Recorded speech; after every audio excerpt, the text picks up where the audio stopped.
فرمایا کہ اس کی گردن میں موج کی رسی ڈال کر اسے جہنم میں پھینکا گیا۔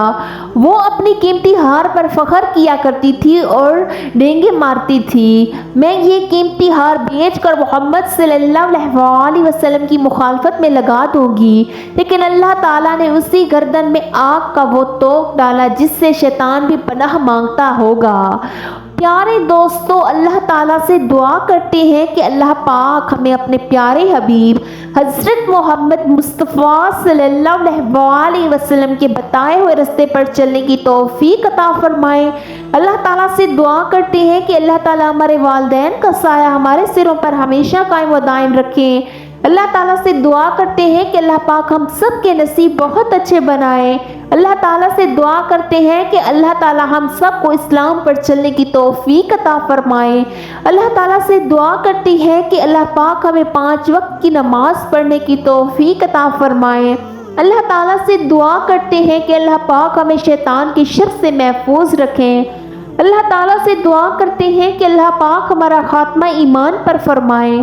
آمین ثم آمین یا رب العالمین۔